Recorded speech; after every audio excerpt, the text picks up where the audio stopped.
All right. Welcome back to another session um,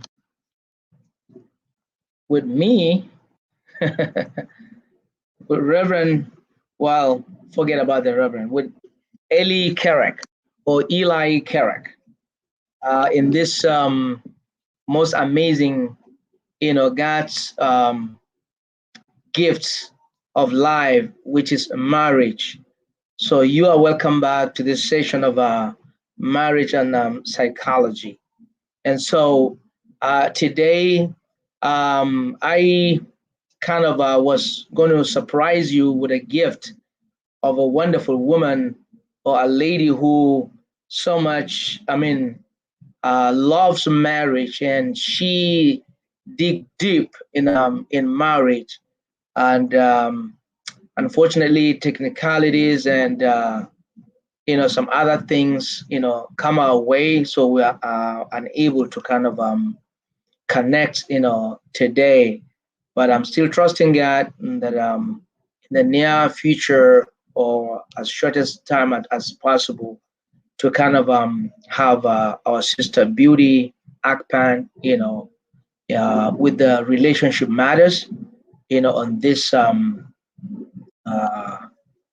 venue, to kind of talk about some things that she loves doing, and for her to share with us, some of this yearnings of people as regards to marriage is concerned.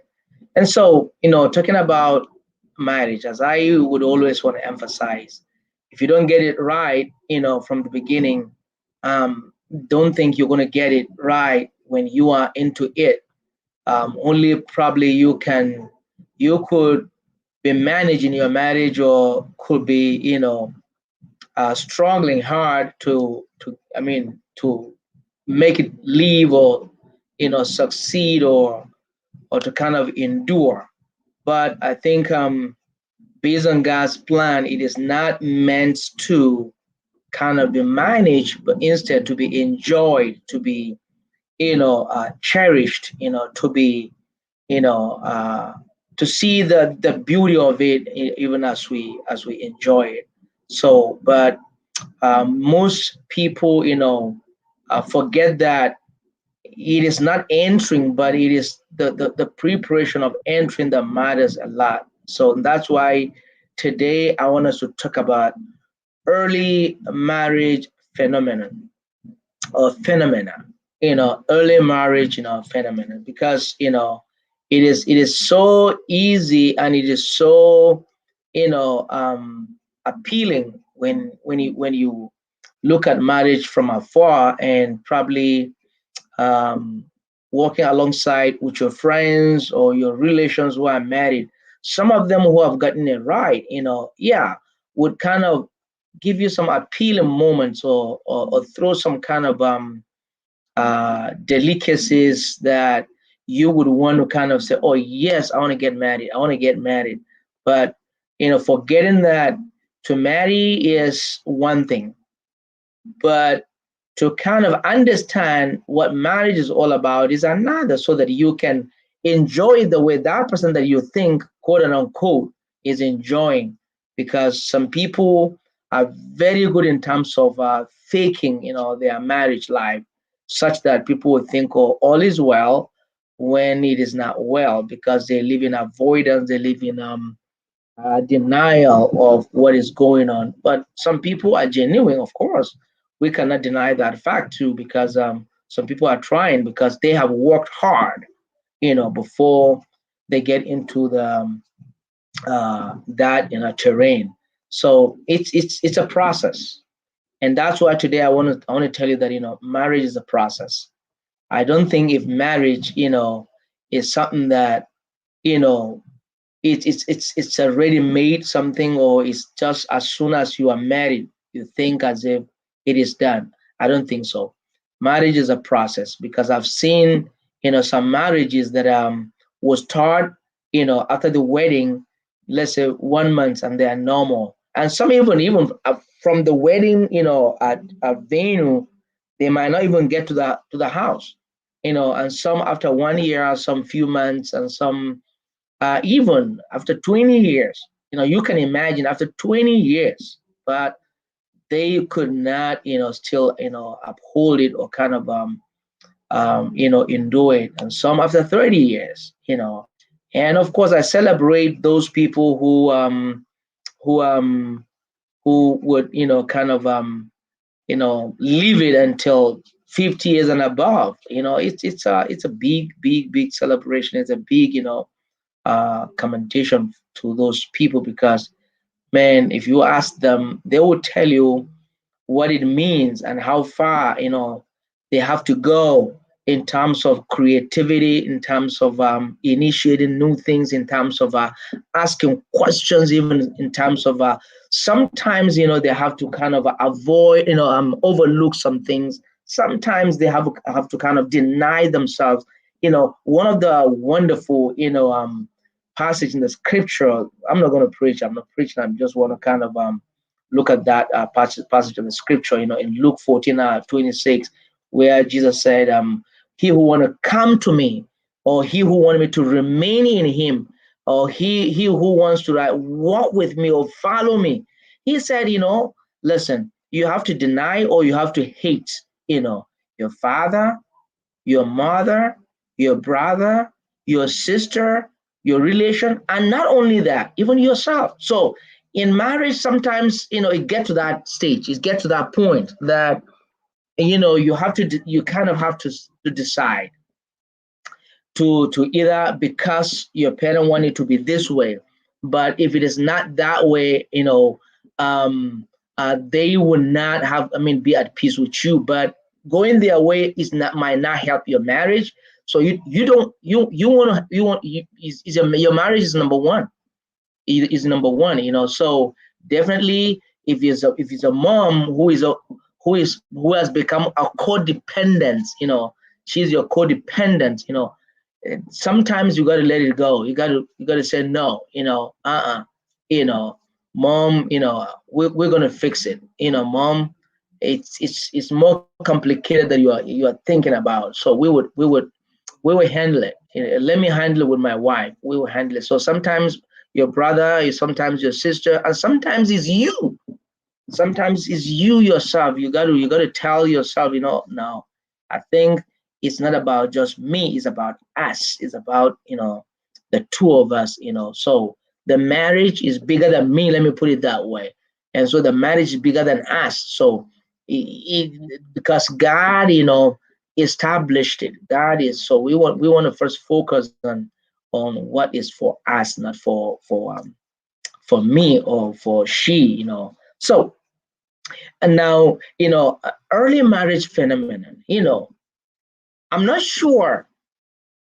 I'm yet to, I've not yet done formal research, but from my, you know, hand picking and marriage that I can remember, I'm not sure if I found maybe one or two or three or so that started, after the wedding. It went smoothly until when they are 10 years old, 20 years old or so, because it is always tough at the beginning. Why? Because this one is coming with his expectation, the other one is coming with his expectation. So as those expectations, when they are not in a way harmonized, when those expectations are not harmonized, or when those expectations are not suppressed, or are not, overlooked, so those expectations try to kind of take over, you know, they become those wars that you have to fight them. But instead of fighting them, that's why I want to bring this to our attention, to those who are ready to get married and some are planning to get married and some are getting married. I want you to kind of, you know, think with me from that perspective to understand that it's a big challenge. It's a big challenge. The first 1 year or few months or even 2 years, someone says that For you to know whether your marriage will endure, um, you have to, like 5 years is when, after 5 years is when you now kind of assess and just look back and say, oh wow, okay, this is going to work. you know and some would say, after 10 years, it's when you will now say, now we understand, you know we understand ourselves, so we're going to now we can forge ahead. There's no need of kind of thinking about whether it's going to work or not work. Unfortunately, to some of us who are coming from conservative, background, you know, marriage is for life. So if marriage is for life, so he's like, you'll be struggling, you're dying, and you're saying, well, marriage is for life. I don't want to go into that theology of whether it's okay to run away, from that, oath or not. But just to kind of let you know, some don't think that they can still stand it. Some feel for better for stay and for worse for go. I don't know where you belong to, but that is why it is not good to to come in and you want to go out. It is better when you come in and you want to stay. You would like to stay instead of going out, because it is working, because you like it, because you enjoy it, and also to kind of look at from career perspective. In Korea, when there's no job satisfaction, people don't enjoy the job and they don't feel okay in their job. So um, I would always encourage that, us, that we need to really build a very solid foundation.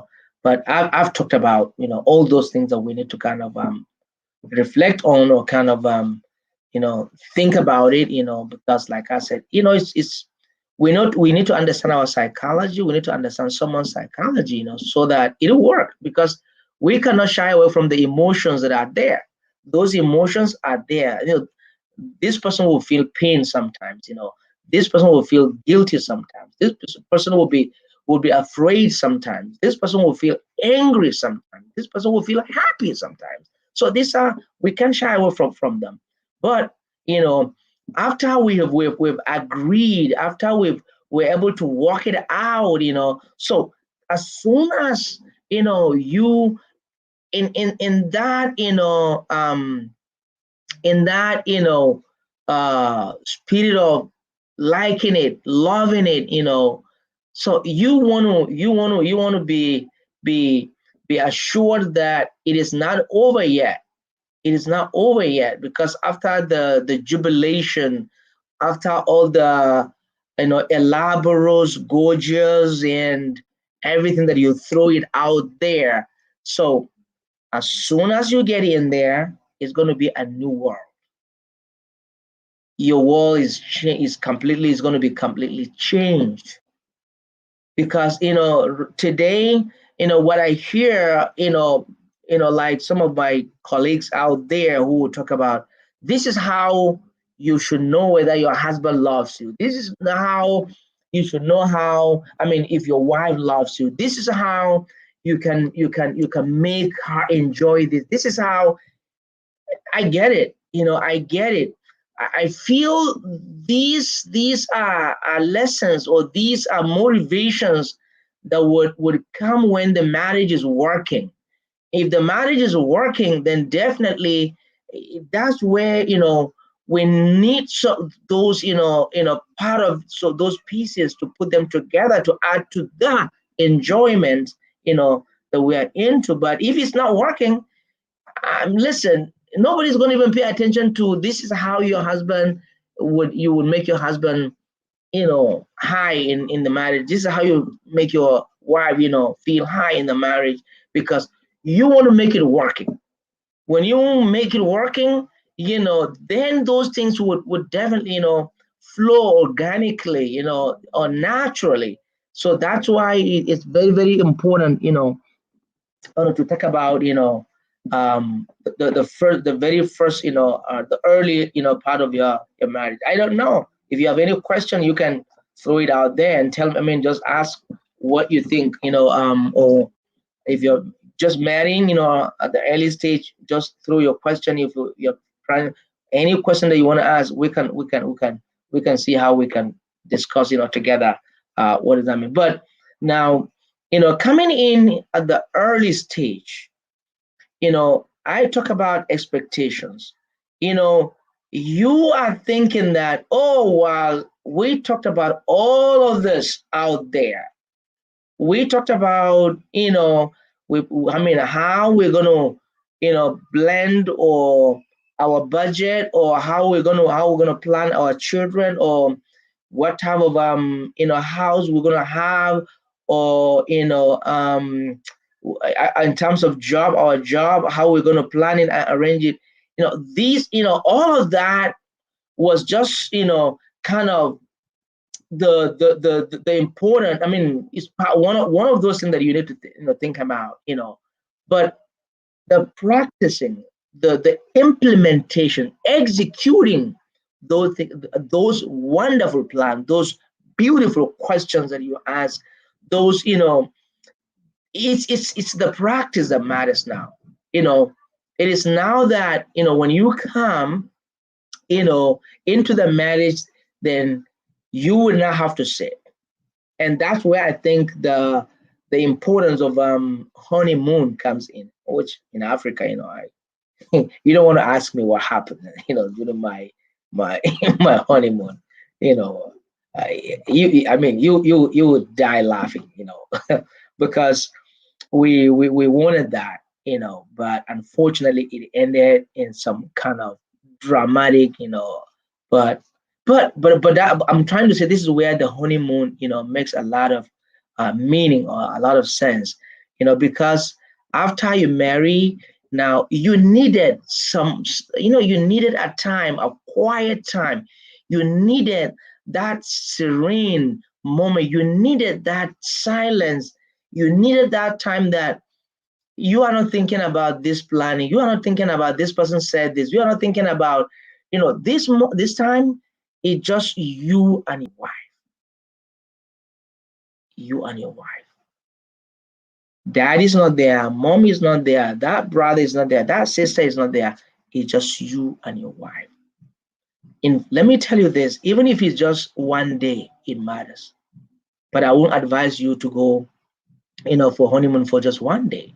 You know, you want to go beyond 2 days, at most maybe 3 days. No, sorry, I said most, at least 3 days, but at most 1 week, 2 weeks. It's good. Just go somewhere that you don't know anybody there.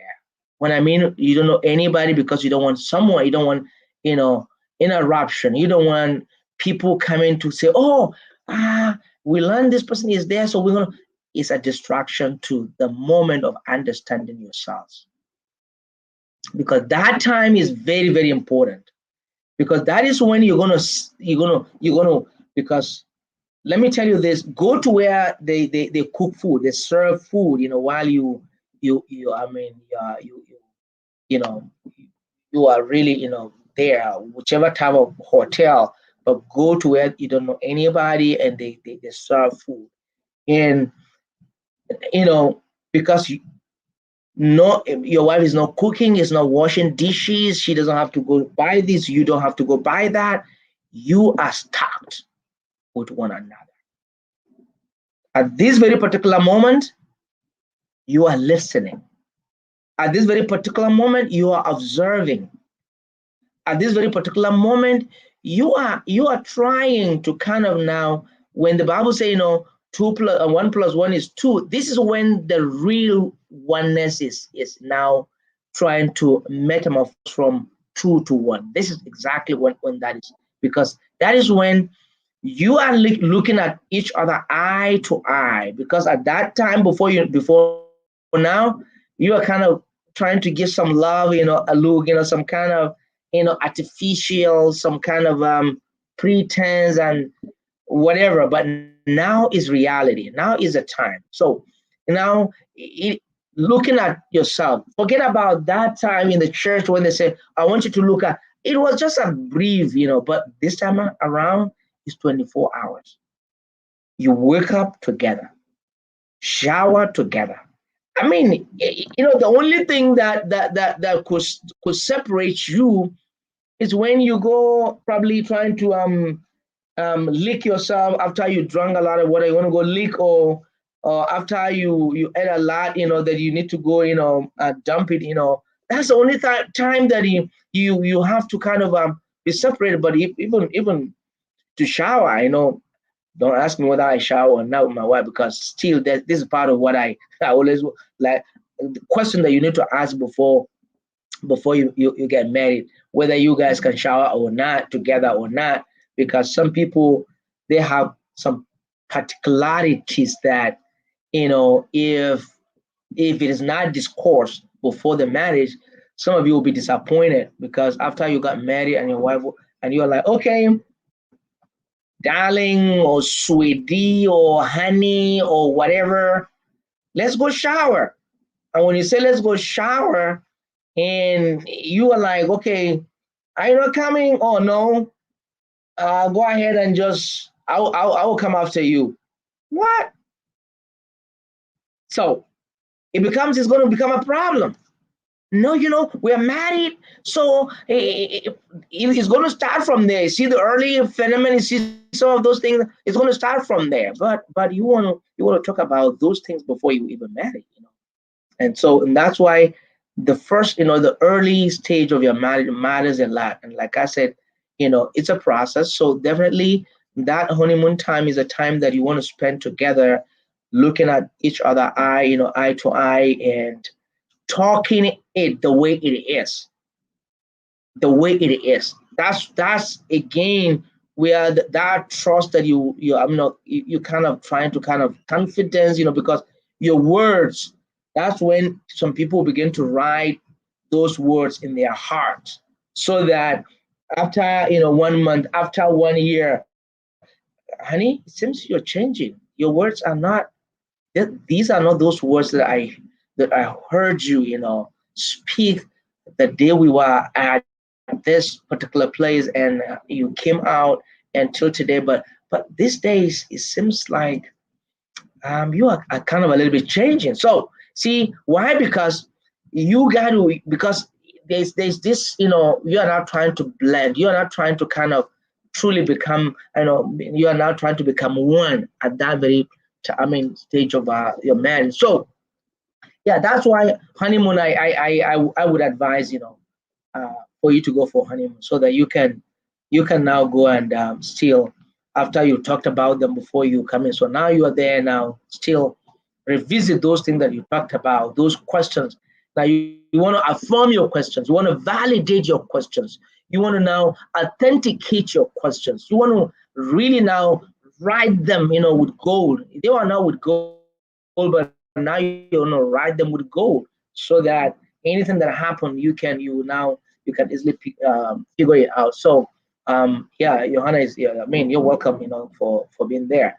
So definitely, when you don't do that, it's something that you are trying to create, that is going to be new after you come to the marriage. You're going to like, um as soon as we come in after 1 week, because there was no time, because people have been there in your life all through. So people would go after 1 week or 2 weeks or 3 weeks, and it's like, not it's still the same, like the same. It's not different. Now you're back to work, she's back to work, you are busy with this, you are busy with that, you know and before you know, there's no time to talk about some important things. And before you know, she is expecting you to, to sit this way, or she's expecting you to eat this way, or she's expecting you, um, after you woke up from bed, well, whoever is responsible for, I don't know who is responsible for the bed, dressing of the bed, or after you eat food, whatever happens, or because you didn't talk about them, because like I said, some people are so unique in their own, dynamic, so you kind of wonder why. Honey, what's wrong with that? What's wrong with that? I don't see anything wrong with that. Because I did this. Yeah, because you did that. Why? Because that, I mean, now is still time, is a moment that you is a time of overlooking, time of, oh, I didn't know that he does this, or I don't know. Okay, let me say this before lest I forget. Please and please, when you are coming to that home as a husband and wife, as a couple, you know what? Throw off. Get rid of those expectations. Throw them off the door. Don't come in with them. You know why? Because they are distraction. You know why? They are diseases. Yeah, they are obstacles. But I would advise, when you are coming, come empty hand. I mean, like empty mind. You now, when you in the home, that's when you begin to now each thing that you're learning, that's what you are now building. Don't come with those aspects, throw them off. You establish your life together, start anew, so that when you see her behave this way or you see him behave that way, take it as really as part of what you're going to learn. Don't say, well, oh, I didn't know that he was like that. Yeah, he is. That's the real him now. That is the real him. You are now seeing the real him. You are not seeing the real him. You are not seeing the real heart. You are now seeing the real him and the real heart. So now, because as time goes on, those behaviors, those attitudes, those manners, those they will keep coming out one after another, one after another. So that's why, as you see them, you talk about them. As you see them, you talk about them. Don't. No matter how bad it is, you want to talk about it, because if you hide it, or if you just store it there, the day it's going to come here, man, you know how you vomit, so that's how it's going to come out. So you don't want that. You don't want that. But when it comes, before it gets here, you want to now bring it up yourself, in a way that you would like, to talk about it, and go get over it. Talk about and get over it. Everything, guys, you talk about, just pay attention to everything. Pay attention. I mean, when I say, I mean total. The first early of your marriage, pay attention to everything. That's why, in doing that, you are understanding, I mean, psychologically how he reasoned, psychologically how he does some of those, that because you are not wired the same, you are wired differently. So since because you're wired differently, so that's why, it's good. It's good to kind of pay attention to those moments that you are together before you get somewhere.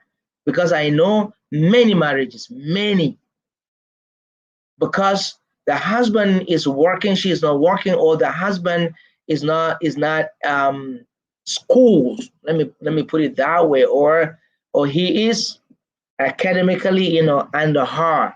So, and they didn't talk about it, and now that they're coming in, they did not pay attention to it even at the beginning, to say, you know what, honey, I know that this. Then you begin to plan it, begin to talk about it.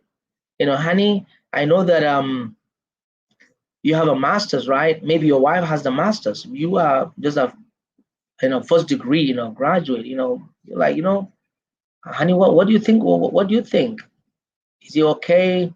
Are you thinking about going ahead and to further to add, or honey, because right now, I know you have this aspiration, you have this ambition to, go for your masters.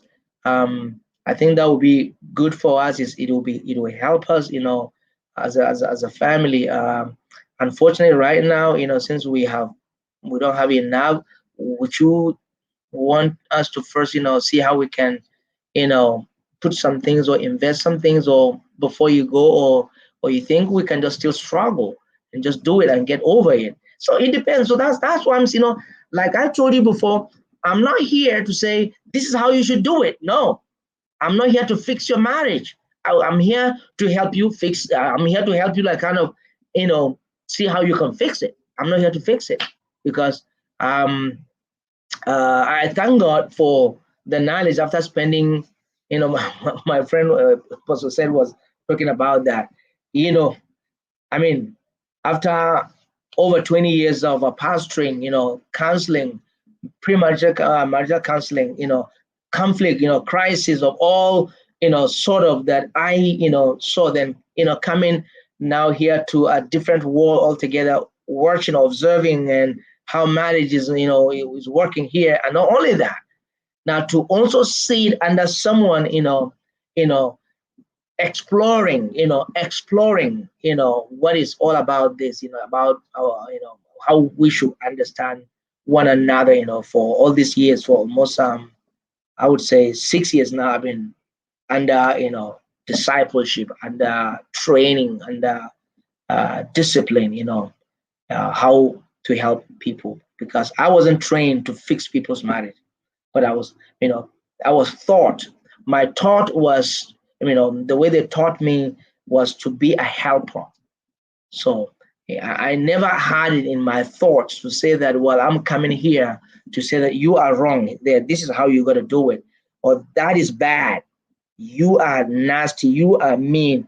No, I'm not here to talk about that. I'm here to kind of, you know, we together to kind of talk about those things and say, hey guys, this is what I want you to kind of see.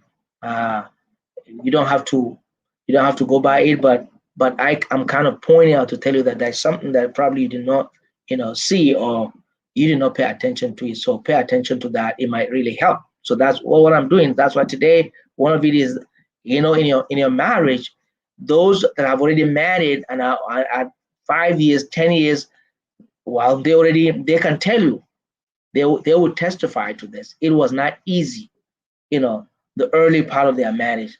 But this will be helpful to you that you are coming in, and of course to them that are already in there, but just to tell them that, yeah, this is exactly what really why probably it didn't really or is affecting the marriage now. So you can still, like I said, creativity is initiate, think about it, talk about it, say, oh, you know what, honey, oh, I am so sorry. It's I screwed up. I messed up with the whole of this marriage because listen to what Beauty was saying. I now get it. I now get it. I'm I now get it. You remember, after the wedding, this thing or this that. Oh yeah. So you see now, it's talking about, I said communication.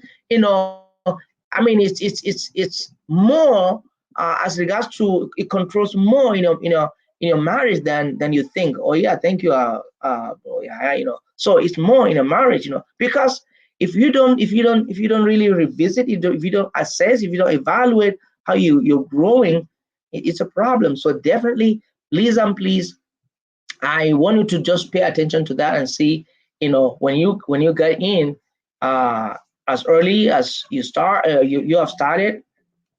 Don't think you have arrived. Mm-mm.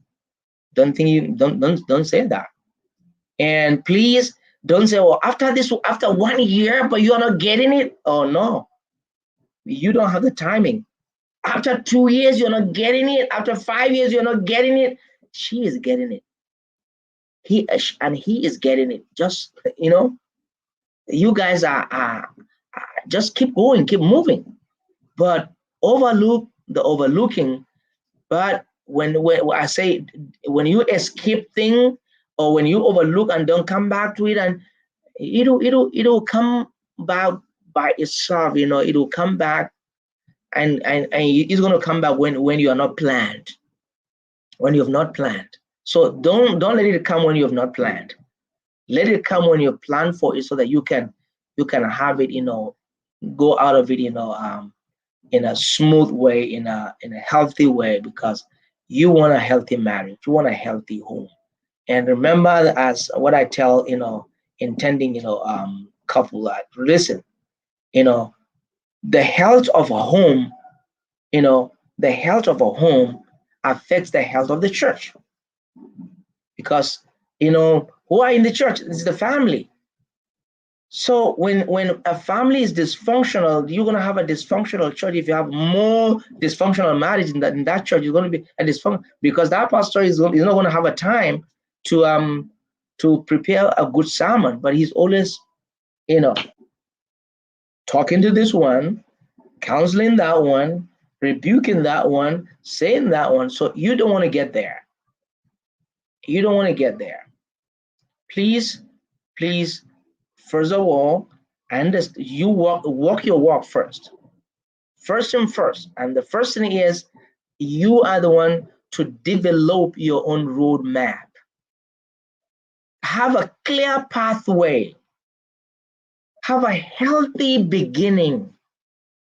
When you have a healthy beginning, you're going to have a healthy marriage.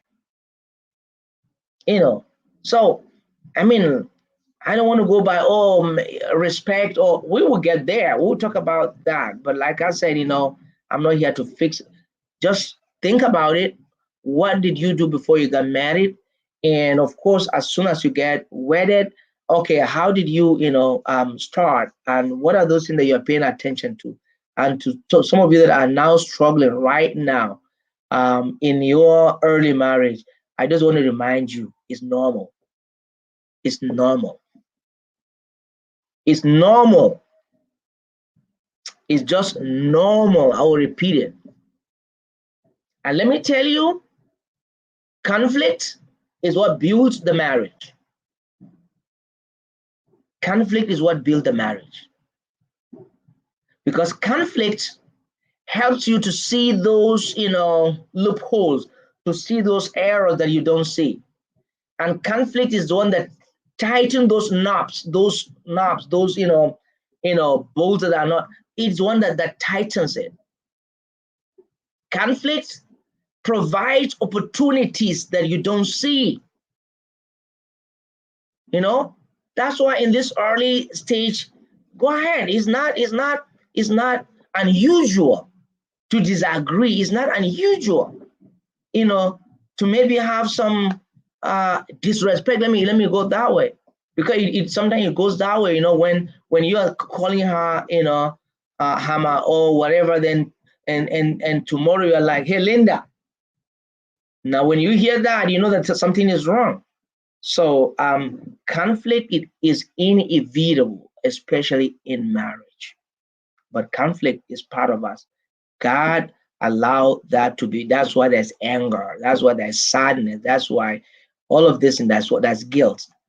So conflict, we cannot avoid it. But when there's conflict, definitely we want to pay attention to that. We want to make sure that what type of questions did you ask from the beginning before you get married, and after your wedding, you want to pay attention to what is going on now, here and now. You want to pay attention to that.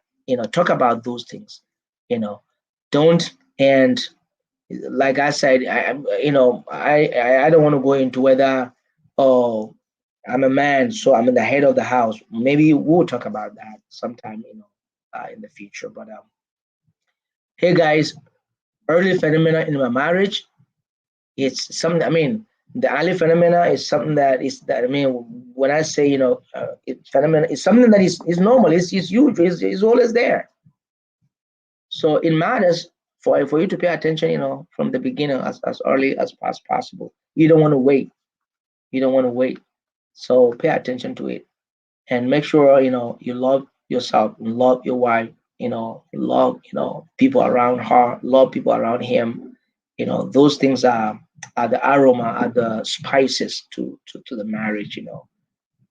It's not about just like I said, of course, when the Bible say hate those person, or you have to deny them, the Bible is not, no, it's saying when you want to put them in place of your marriage, or you want to place your parent, I mean, in place of God. No, that's I think what the Bible is trying to say there.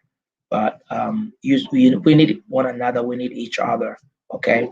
So hey guys, thank you so much. I can see today there's no question, but I hope this make some sense, makes some reasonable thought, or is going to raise some reasonable thought, or is going to raise some questions that you're going to ask your wife, or begin to spark the conversation. I hope that this will help you spark a conversation with you and your wife. And for you that is coming in, I hope this will also kind of like kind of push you towards that, to kind of you know, don't marry as new persons, as strangers. No, marry as people who have, quote and unquote, acquainted yourself or each other, meaning you understand, I mean, you know each other before. Now you're not trying to build understanding, trying to establish trust, trying to establish confidence, trying to establish, a true sense of authenticity in your marriage. So thank you so much. From wherever you are, from wherever you're watching, it's my prayer that God is going to give you the grace, to stand, and endure. And to some of you that your marriages are bitter right now, it don't give up, don't give up, don't give up, don't give up. I've seen some after 17 years, or 20 years of being apart, but still they come together. So yeah, thank you. Have a wonderful day, weekend. Enjoy your time at your worship places, wherever you are, be it, or even if you are Muslim, you're here. And I mean, I pray that you enjoy your time with your family too. All right, love you guys. Bye bye.